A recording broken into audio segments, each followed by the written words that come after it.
저와 여러분의 고백인 줄로 믿습니다. 오늘따라 우리 찬양대 찬양이 힘차고 우리 가슴을 더 파고드는 고백이 되는 것 같습니다. 주님만 따라갈 때 우리의 삶의 길은 승리의 길이 될 줄로 믿습니다. 우리는 지난주 로마서 말씀, 특별히 로마서 8장 9절 말씀을 통해서 만일 너희 속에 하나님의 영이 거하시면 너희가 육신에 있지 아니하고 영에 있나니 누구든지 그리스도의 영이 없으면 그리스도의 사람이 아니라, 우리 안에 성령이 계신 것을 우리가 말씀을 통해 확인하고 점검하고 확신하는 시간을 가졌습니다. 내 안에 성령이 계시는가? 여러분, 이 아침에도 주님은 우리에게 묻고 계십니다. 성령이 우리 안에 계셔서 우리를 인도하시고 오늘도 이 예배 가운데 영광으로 충만케 하심을 여러분 믿음으로 고백하십니까?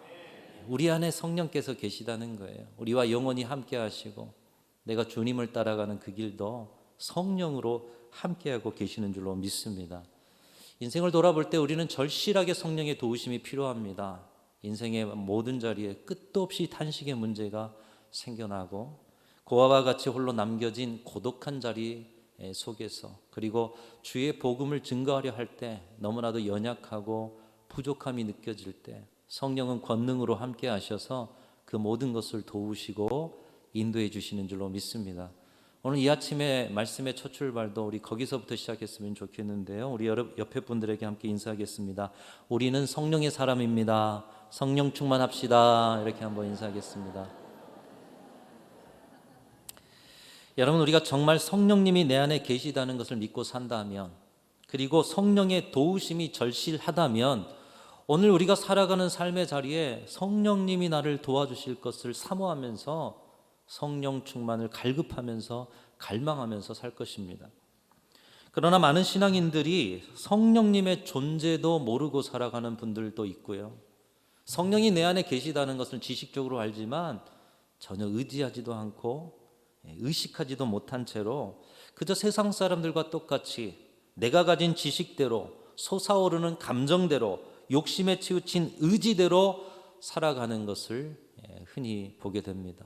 여러분 어떠신가요? 신앙인이지만 때로는 우리 지식대로 살지 않습니까? 때로 우리 감정대로 표현할 때가 있잖아요. 때로 우리가 가진 의지, 얼마 지나지 않은 그 의지를 가지고 무언가를 이루어보려고 할 때가 있지 않습니까?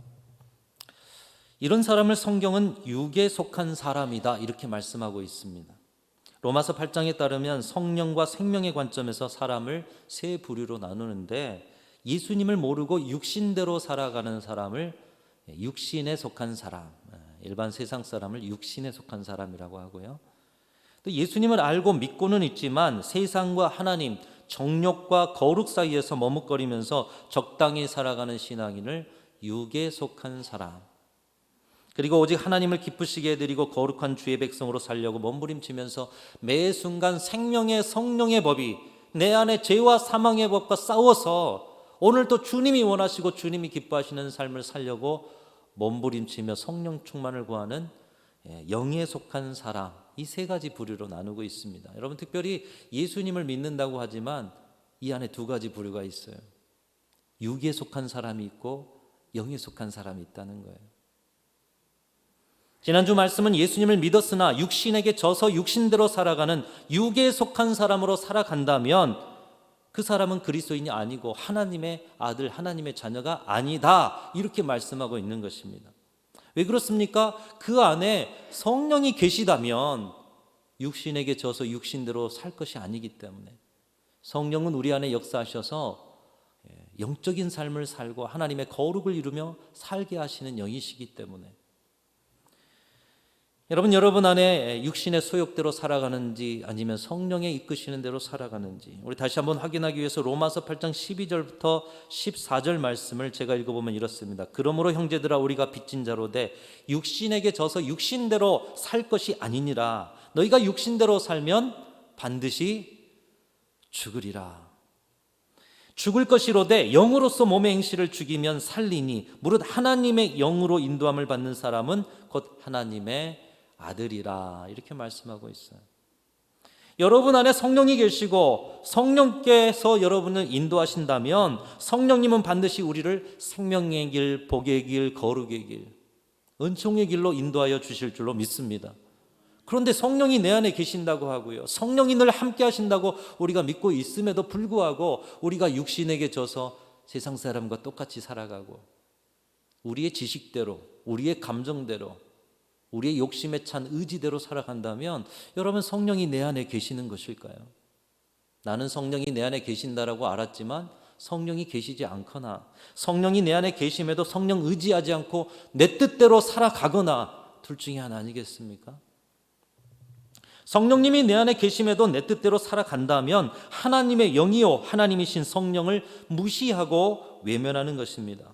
여러분, 그런 신앙인들에게 고린도전서 3장 16절 17절 말씀은 이렇게 말씀하고 있습니다. 여러분 읽어보시면서 내가 영에 속한 사람인가 아니면 육에 속한 사람인가, 나에게는 주님 뭐라고 말씀하시는가, 우리 같이 한번 읽어봅니다. 시작. 너희가 하나님의 성전인 것과 하나님의 성령이 너희 안에 계시는 것을 알지 못하느냐.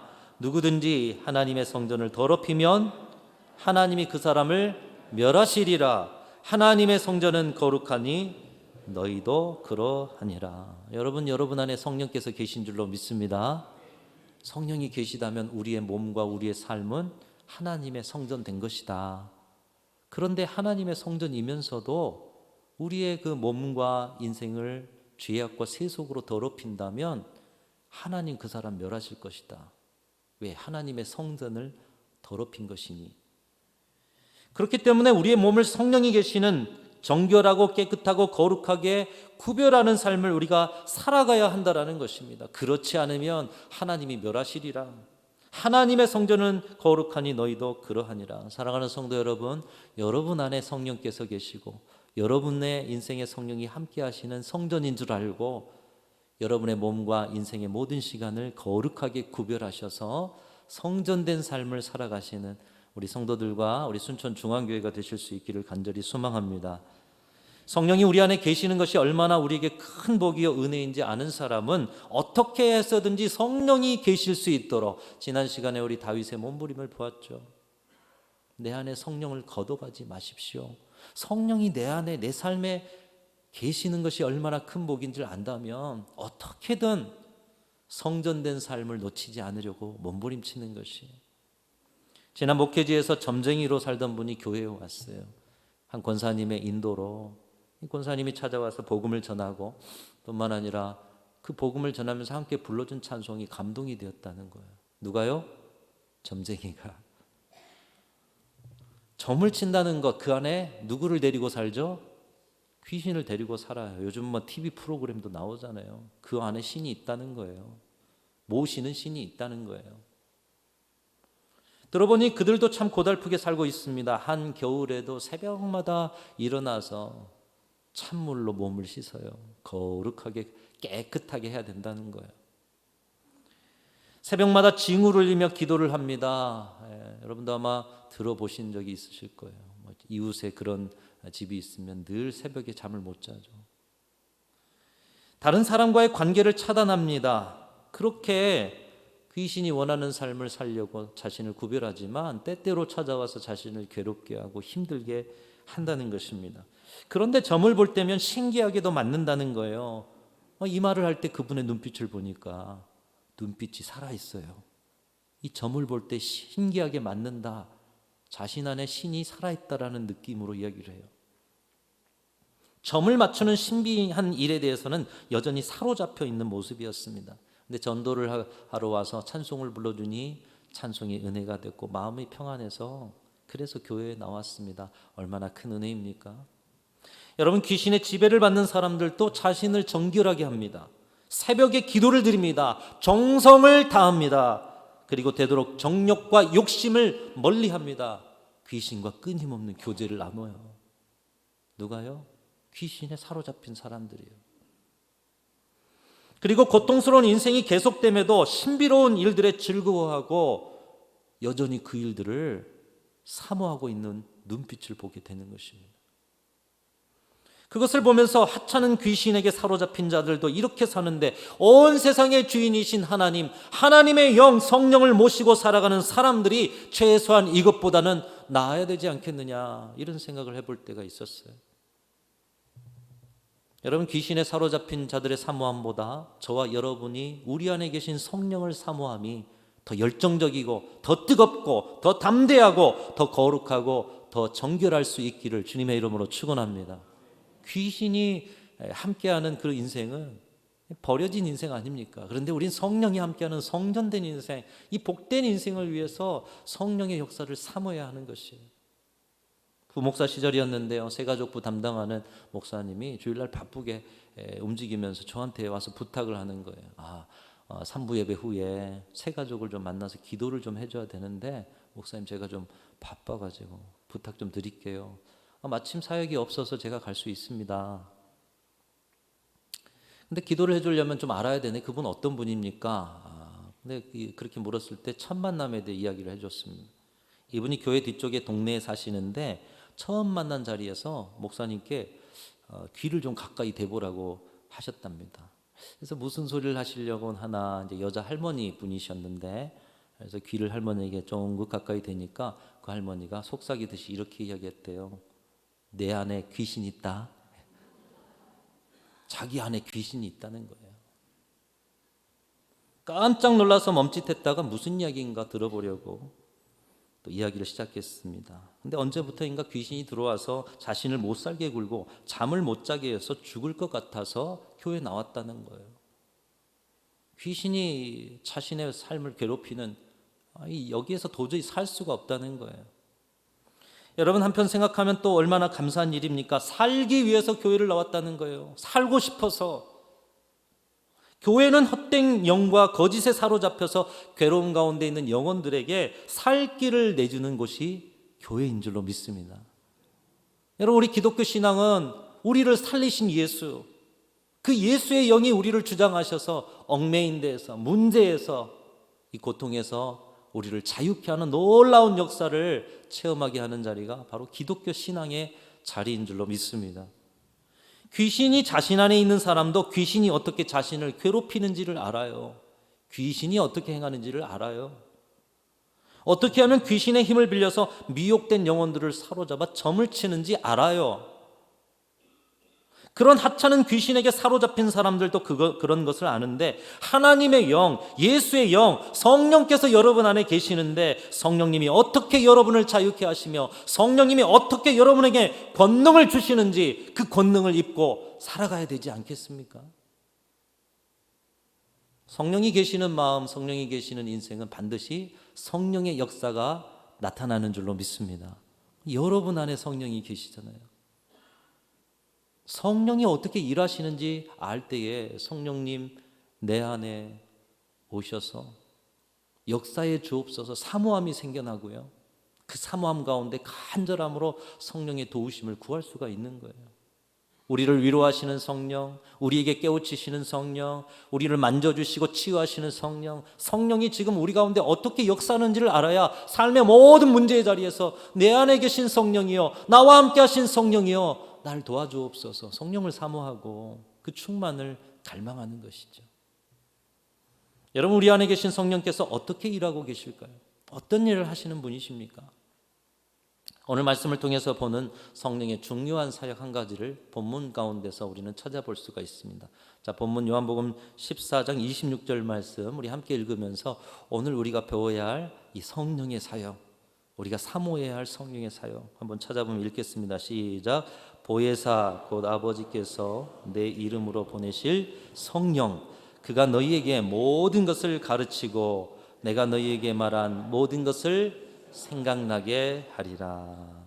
우리가 성령의 인도하심 가운데 있을 때 성령께서는 성령을 전적으로 의지하는 영혼에게 하나님 말씀 깨닫도록 그의 전 인격을 밝히시는 줄로 믿습니다. 지성이 밝아져요. 감성이 온전해져요. 의지가 대단해져요. 우리가 가졌던 것과는 차원과 다른 것으로 밝히시는 거예요. 그 밝아진 인격과 영으로 하나님의 말씀, 도저히 깨달을 수 없는 그 영의 세계의 성령의 감동으로 쓰여진 그때 그 말씀을 깨달아 알게 하신다는 것입니다. 이것을 신학적 용어로 성령의 조명하심이라고 표현합니다. 조명하심. 여러분, 이 예배당 천장에 조명들이 있죠. 저 조명이 없으면 여기가 깜깜할 거예요. 낮이라도. 그렇죠? 깜깜한 어둠 속에는 보이지 않습니다. 또 어디로 걸어가야 할지 모릅니다. 자신이 가야 할 방향, 자신이 어떤 모습으로 살아가는지도 잘 보이지가 않아요. 근데 조명이 탁 켜지니까 우리 자신이 보이고 길이 보이고 또 어떻게 움직여야 될지 깨닫게 하시고 보게 하시고 깨달은 바대로 순종하게 하시는 성령의 사역, 이것을 성령의 조명이다 이렇게 말씀하는 거예요. 성령이 조명하시면 우리가 깨닫지 못했던 말씀이 깨달아집니다. 여러분, 말씀이 깨달아질 때 성령께서는 깨달은 그 말씀 가운데 우리를 주장하시고 우리 가운데 역사하시는 줄로 믿습니다. 깨달았다면, 정말 깨달았다면 그 말씀대로 살아가는 건 아닙니까? 그러니까 성령이 깨닫게 하시는 자리에선 말씀으로 우리 가운데 역사하시고 말씀을 통해 우리를 움직이게 하시는 거예요. 기록된 성경의 말씀을 통해서 또 강단에서 선포된 말씀을 통해서 성령은 강권적으로 역사하셔서 평소에는 성경을 펼치면 까만 거는 글씨, 하얀 거는 종이. 그런데 성령이 역사하실 때면 살아 움직이는 말씀이 되어지게 될 줄로 믿습니다. 평소에는 강단에서 선포되는 말씀이 지루합니다. 나와 상관없는 말씀이다 생각이 들 때면 저절로 눈이 감아집니다. 그런데 성령이 역사하셔서 살아있고 활력있게 하셔서 좌우의 날선 어떤 검보다도 예리하게 우리의 영과 혼과 관절과 골수를 찔러 쪼개어버리시는 놀라운 역사를 주시는 줄로 믿습니다. 찔러 쪼개버리니까, 쪼개면 어떻게 됩니까? 속이 보이는 거예요. 병원에서 검사를 통해서 여러분의 질병을 하나하나 분석하듯이 성령의 쪼개심을 통해서 여러분의 지금의 영적인 상태를 드러내신다는 것이죠.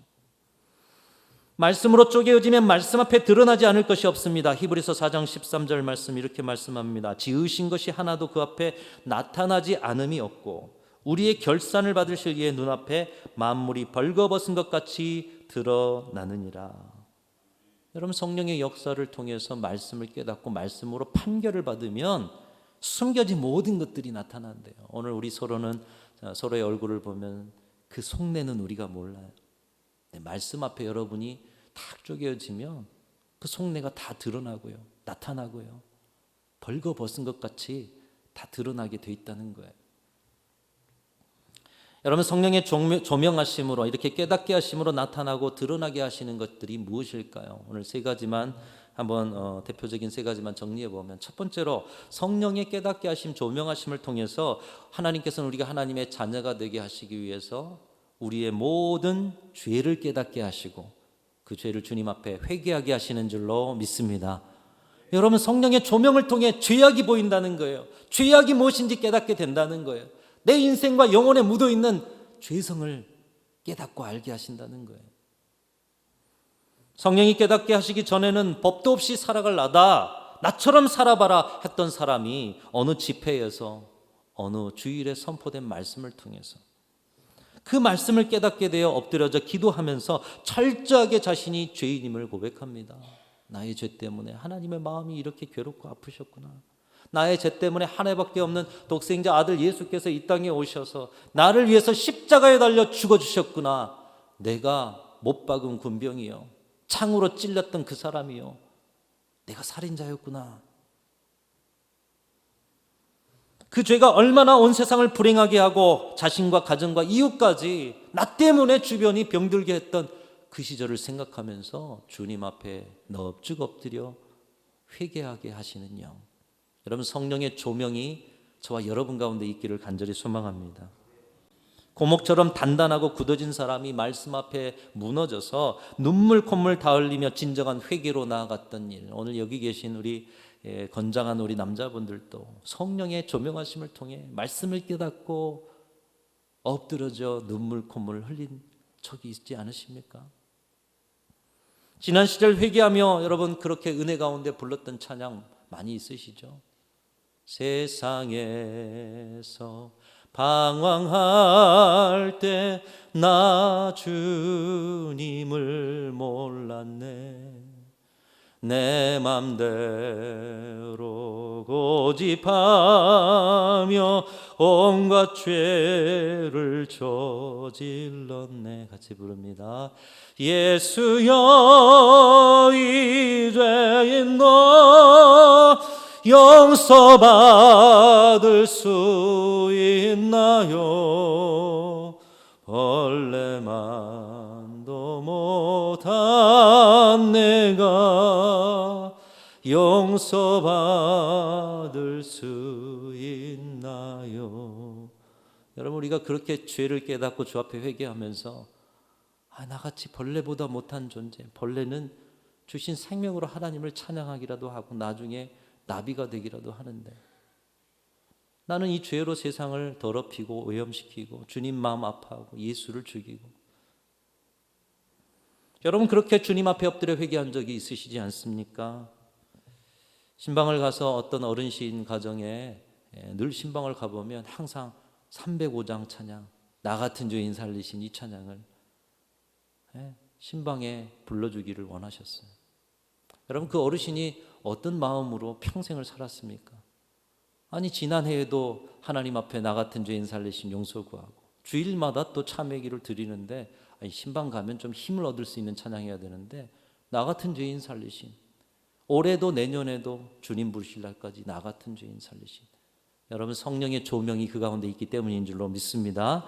성령의 조명이 한 번이 아니고 말씀을 펼칠 때마다, 주님 앞에 엎드릴 때마다 깨닫게 하시고 수도 없이 눈물을 흘리게 만드시는 것입니다.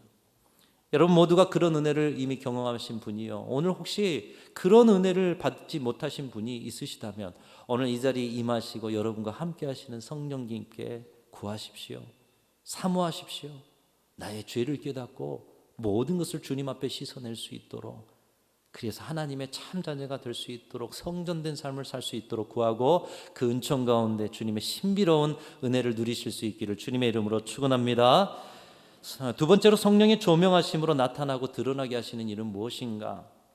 성령께서 깨닫게 하시면 우리는 알 수 없는 하나님의 놀라운 사랑을 알게 됩니다. 그리고 그 사랑 가운데 이 땅에 오신 예수 그리스도의 십자가의 보혈의 능력을 체험하게 되는 것이에요.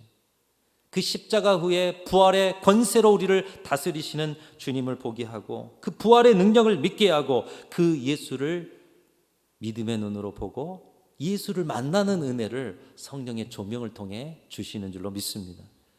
우리가 진정 하나님의 자녀가 되기 위해서 주님의 십자가를 경험해야 하는 것입니다. 부활을 목격해야 하는 것입니다. 부활하신 예수님을 만나야 하는 것입니다. 사랑하는 성도 여러분, 예수님 만나셨습니까? 어떻게 만나셨어요?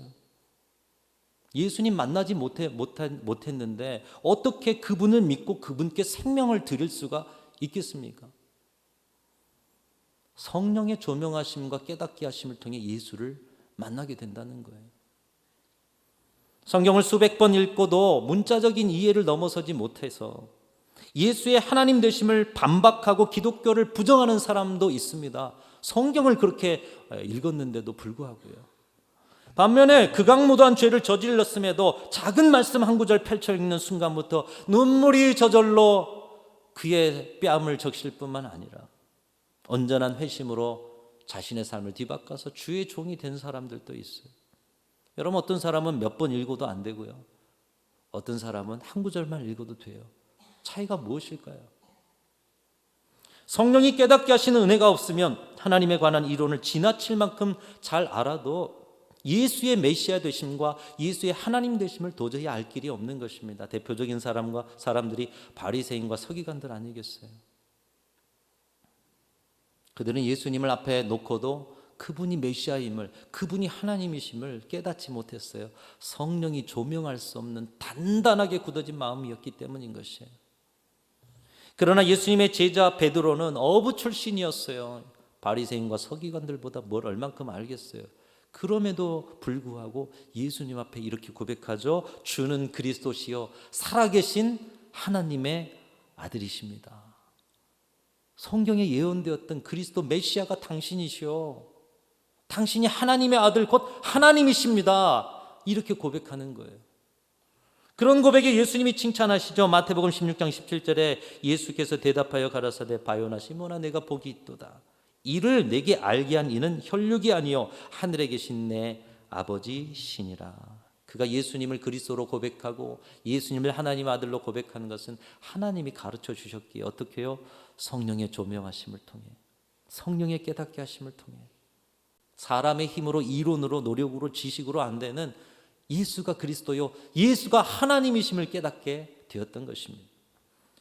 우리도 그렇습니다. 우리가 언제 예수님을 눈으로 보았습니까?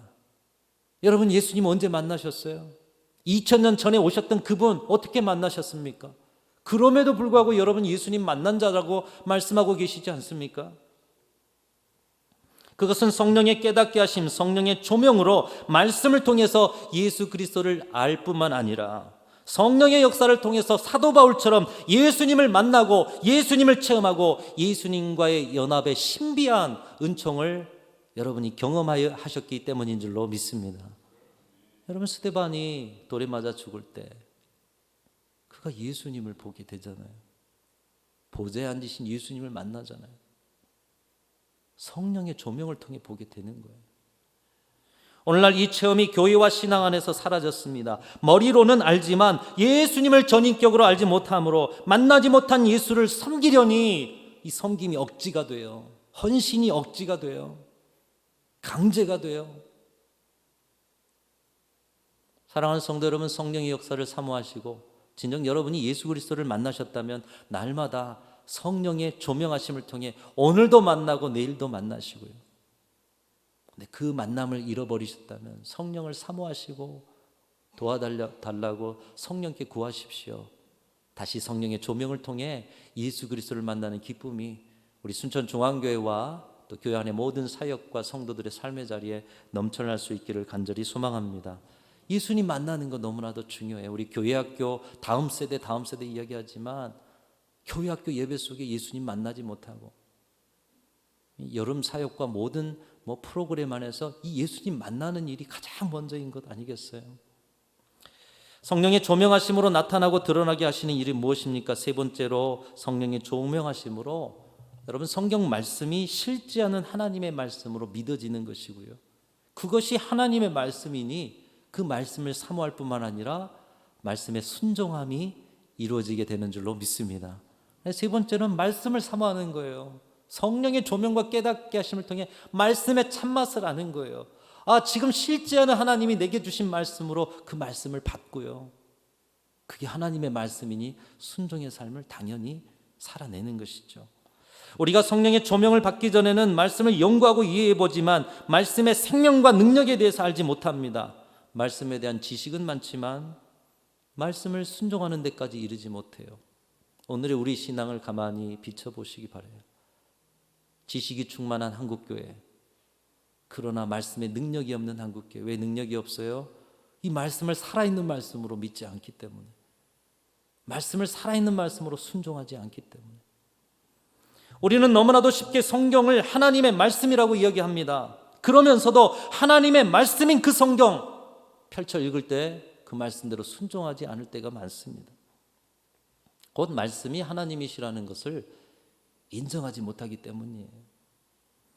말씀이 생명의 말씀, 살아 역사하는 지금 우리에게 주시는 하나님의 음성이라고 믿는다면 왜 그 말씀이 믿어지지 않고 사모되지 않고 말씀에 순종하지 않겠습니까? 여러분, 그런데 성령께서 조명하시고 깨닫게 하시면 말씀이 살아 움직입니다. 왜요? 말씀 속에서 주님을 만났잖아요. 말씀 속에서 하나님을 바라볼 수 있게 되었잖아요. 그 하나님의 말씀이 바로 내가 펼친 이 성경의 말씀인 거예요. 지금 들려주신 말씀이 되는 거예요. 현존하시는 주님이 오늘 이 자리에서 주신 말씀, 성경을 펼쳐 읽을 때 죽은 문자가 아니라 살아 역사 움직이는 말씀으로 모든 성경 말씀이 보여지게 되는 거예요. 여러분, 이런 은혜가 있으시기를 축복합니다. 오늘도 살아계신 주님이 주신 말씀으로 성경을 펼쳐 읽으시고 그 말씀을 그대로 순종하는 이 성령의 조명과 역사하심이 있으시기를 축복합니다. 사랑하는 성도 여러분, 오늘도 성령께서는 계속해서 말씀을 깨닫게 하시고요, 어두운 우리의 삶의 자리에 조명하여 주십니다. 가장 먼저는 삶 속에 때 묻어 있는 성전되지 못한 우리의 죄를 또다시 깨닫게 하시고, 또 하나 주님 만나는 기쁨, 우리의 방법으로 만날 수 없는 그 주님을 만나게 하시는 그 기쁨과 영광, 또 오늘 들려주시는 그 말씀이 오늘 주시는 생명의 말씀으로 들려지고 믿어지고 순종케 하시는, 그래서 말씀을 사모하게 하시는 놀라운 역사를 성령께서 주시는 줄로 믿습니다. 여러분, 이 은혜를 잃어버리신 분들은 없으십니까? 이미 다 경험한 바인데 혹시나 잃어버린 분들이 있다면, 혹시나 아직 체험하지 못한 분들이 있다면 오늘 성령이 여러분 안에 계시는 줄로 믿습니다. 성령이 이 예배 가운데 함께 하셔서 여호와의 영광으로 임재하고 계시는 줄로 믿습니다. 성령을 사모하십시오. 성령께 구하십시오. 성령께서 여러분에게 합당한 은혜로 각기 채우시고 놀라운 은혜와 신비를 날마다 체험하며 그 승리로 세상 가운데 하나님의 나라를 세워가는 교회와 성도로 저와 여러분 모두를 세워주실 줄로 믿습니다. 날마다 성령 충만하여 살아가는 우리 순천중앙교회가 될 줄로 믿습니다. 하나님 아버지 감사합니다. 성령님이 우리 가운데서 무슨 일을 하시는지 깨닫게 하시고 오늘도 성령의 조명을 사모하면서 주님이 주신 은총을 갈망하면서 엎드리게 하신 하나님 감사합니다. 주시는 은혜 가운데 계속하여 거룩한 성전으로 구별되며 주님을 만나는 기쁨, 살아있는 생명의 말씀을 듣고 믿고 순종하는 기쁨을 날마다 체험하는 교회로, 날마다 하나님의 신비를 경험하는 성도로 살게 하여 주시옵소서. 우리 그 주 예수 그리스도의 이름으로 간절히 기도하옵나이다. 아멘.